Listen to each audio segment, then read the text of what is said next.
Fala, galera, sejam muito bem-vindos a mais um episódio do Asproncast. Eu sou a Marcela e faço parte do projeto Jovem Jornalista. E eu sou a Ana Clara, aprendiz e também integrante do projeto Jovem Jornalista. E hoje a gente vai estar conversando sobre um tema muito importante, que é a luta PCD.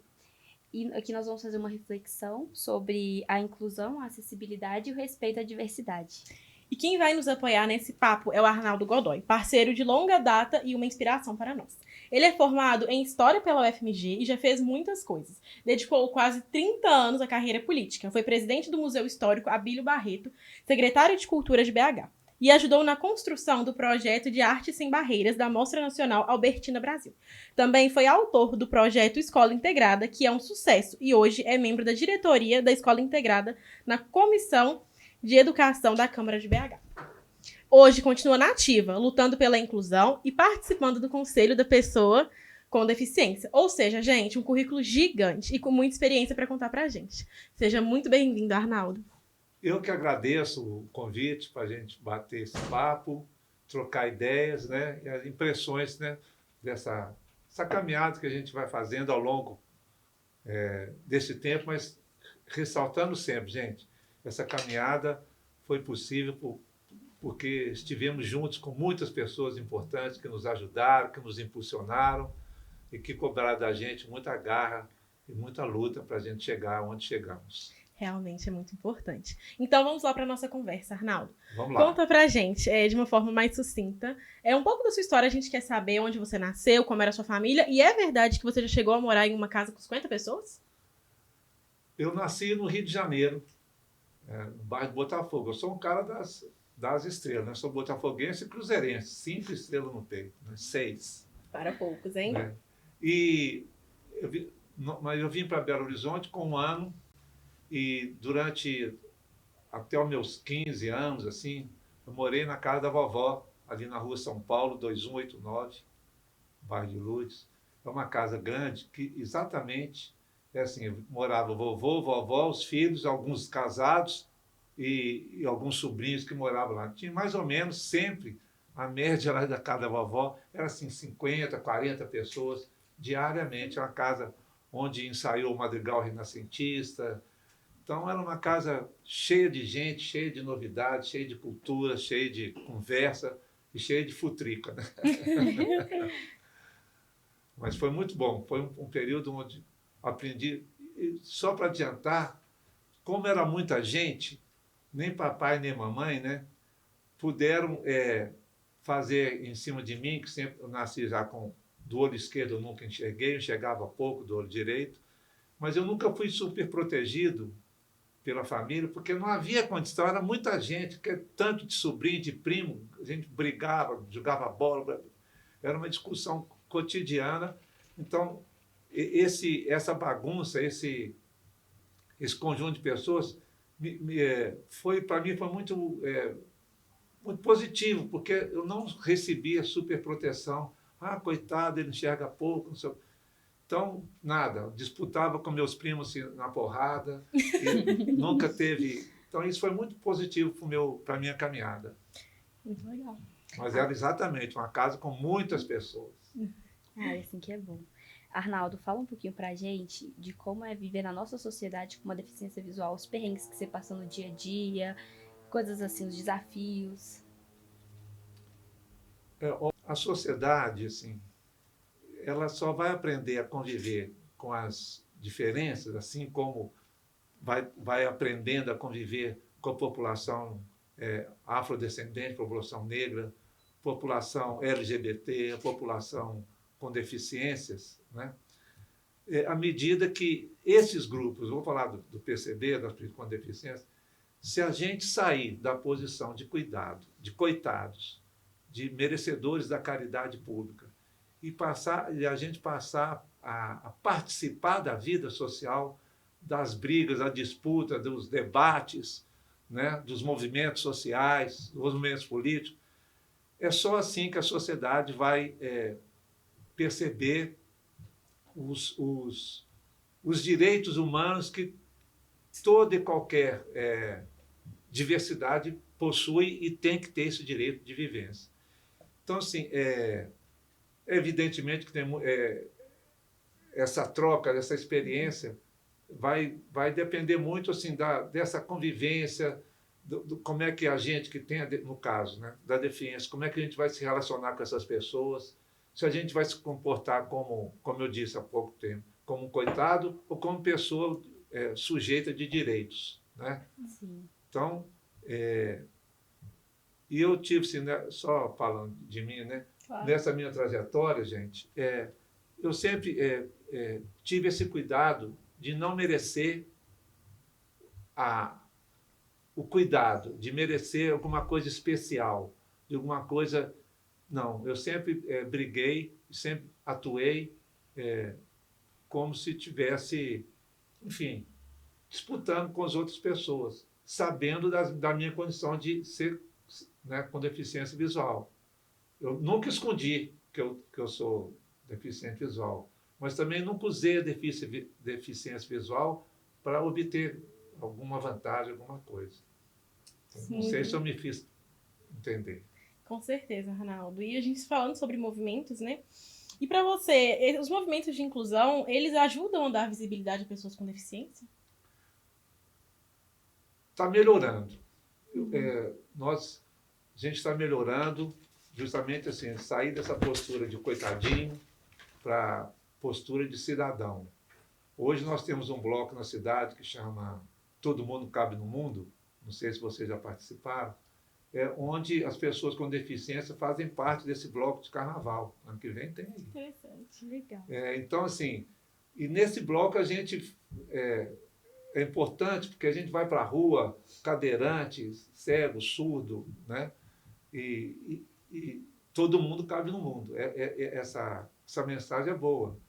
Então, os movimentos de pessoas com deficiência estão melhorando nessa postura de ser um grupo político, não é um grupo de merecedor de cuidado, é um grupo de pessoas surdas, né? As pessoas cegas, as pessoas com deficiência física ou de TDAH, né?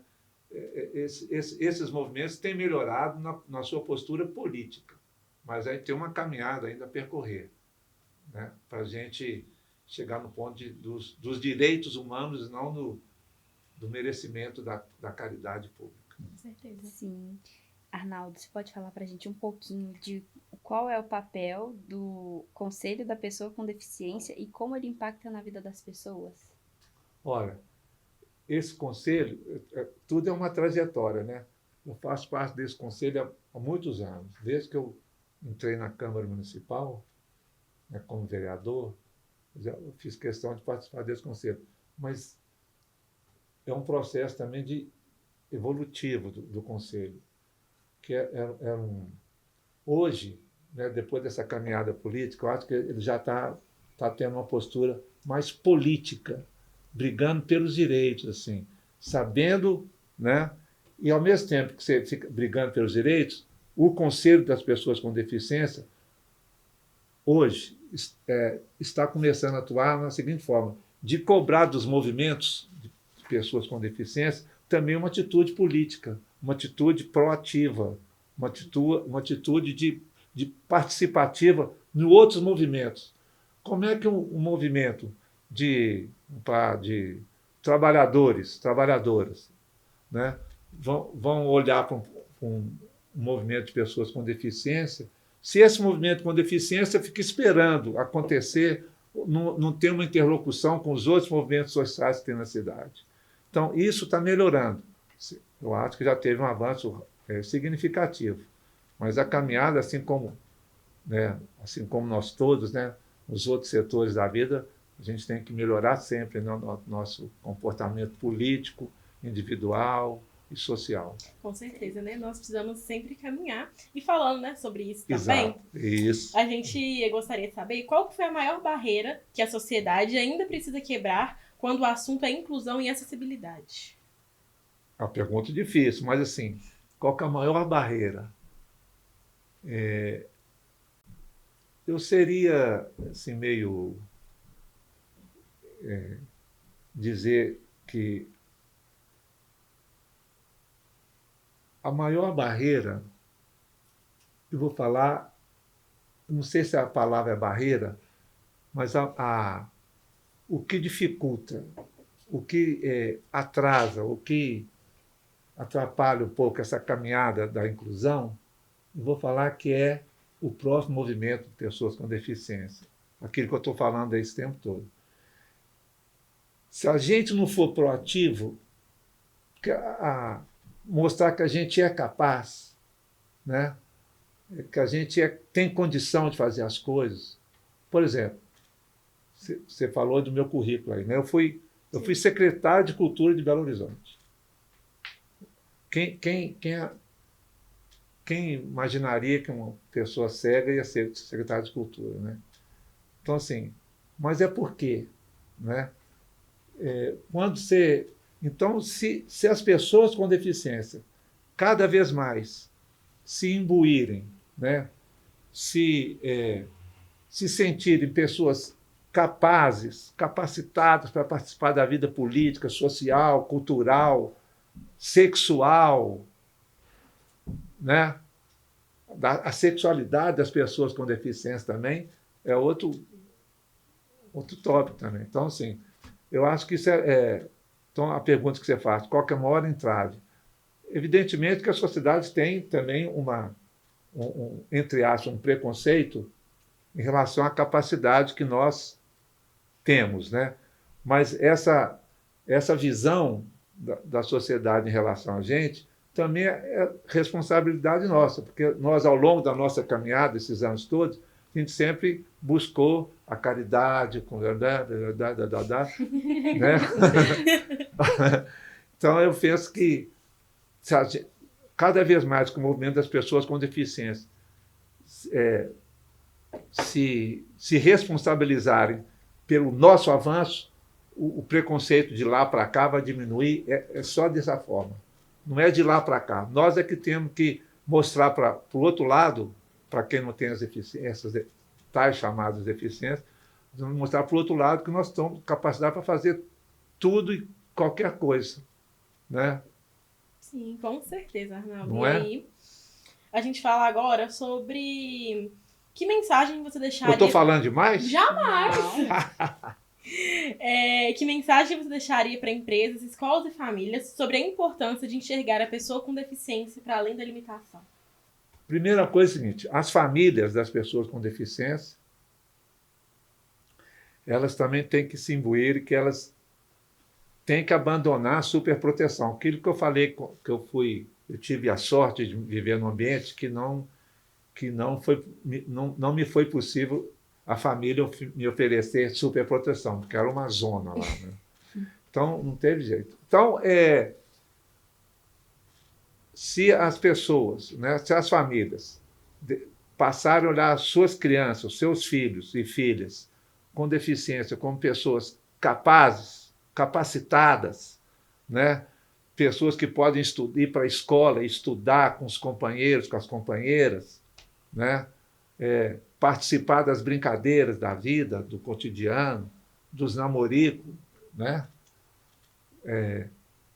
A família tem que entender isso. E as pessoas com deficiência têm que entender que as pessoas que não têm deficiência também têm que perceber qual a dificuldade real que eu tenho. Por exemplo, eu que sou cego. Qual a dificuldade que eu... Sim, eu tenho que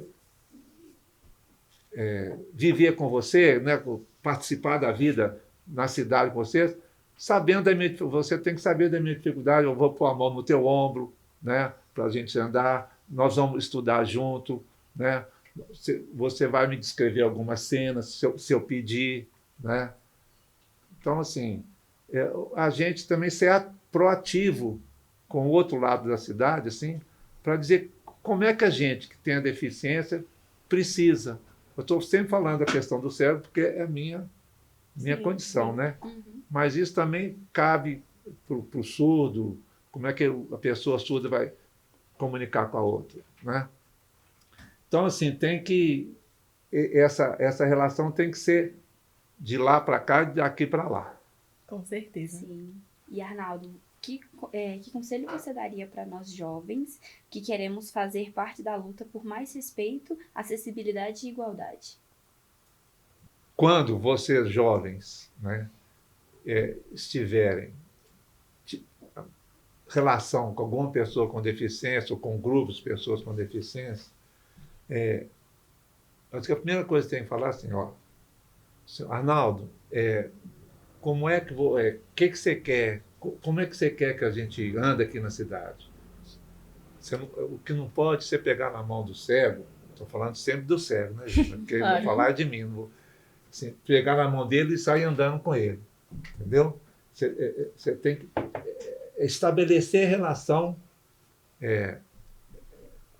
com a pessoa assim, ó, ô Arnaldo, vamos passear na cidade? Vamos. Como é que você quer? Põe a mão no teu ombro, né? Vamos estudar? Vamos. Como é que você quer? Entendeu? Uhum. Tem que perguntar para a pessoa que é surda, para a pessoa que tem deficiência física, como é que você quer que a gente estabeleça a relação com você, né?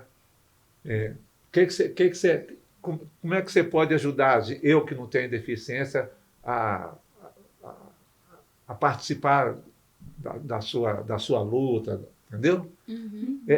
Dialogar, que a pessoa com deficiência tem que propor também, não é só esperar de lá para cá. Fala assim, ô Maria, vamos ali, né? Vamos ler um livro ali sobre história do Brasil, né? Pode propor, né? Vamos no cinema, vamos no teatro.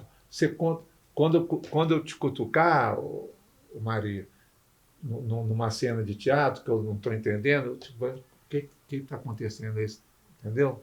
Eu vou muito ao teatro. Eu não fico esperando assim, ele agora levantou, ela agora sentou, ele olhou para ela. Não, eu acho isso insuportável. Quando eu estou indo ao teatro, eu falo assim, porque a gente imagina, tem um cara conversando com a moça.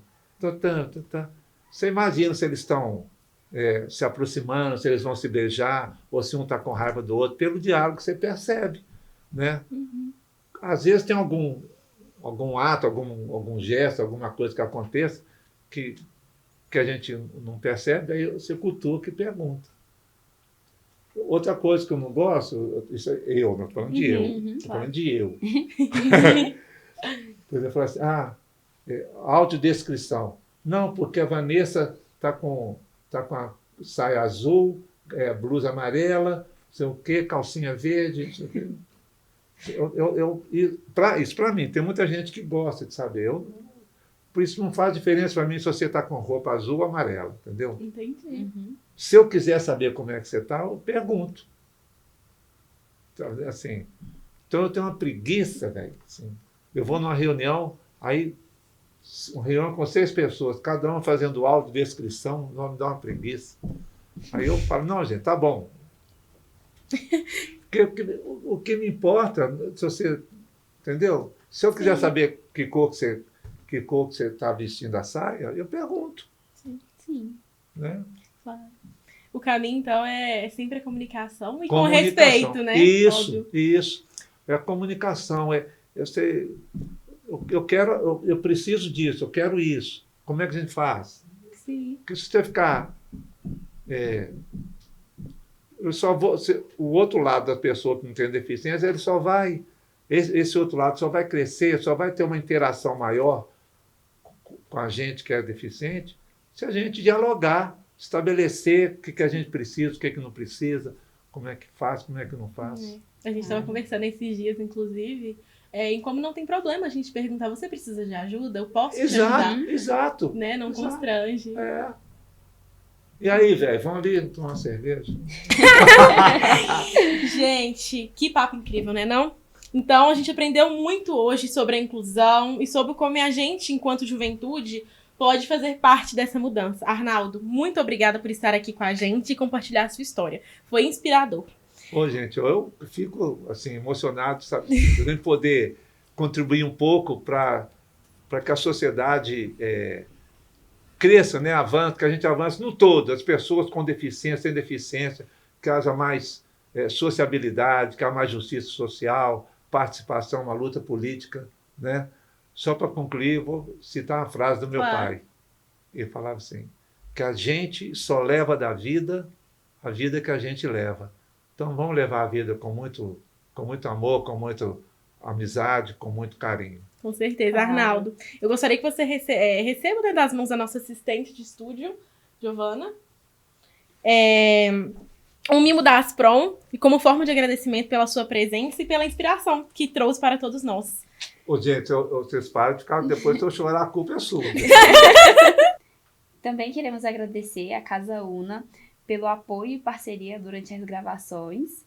E você, adolescente da Asprom, que quer participar do Aspromcast, entre em contato com a nossa equipe e participe, que é bem legal. E para a pessoa jurídica que quer contratar um menor aprendiz, entre em contato e transforme um sonho em realidade. Gente, e esse foi mais um episódio do Aspromcast. Se curtiu, deixa o like, por favor. Compartilha com os amigos, comenta o que vocês acharam. E a gente se vê no próximo episódio. Valeu demais pela companhia. Tchau, pessoal. Tchau, tchau. Beijo, beijo.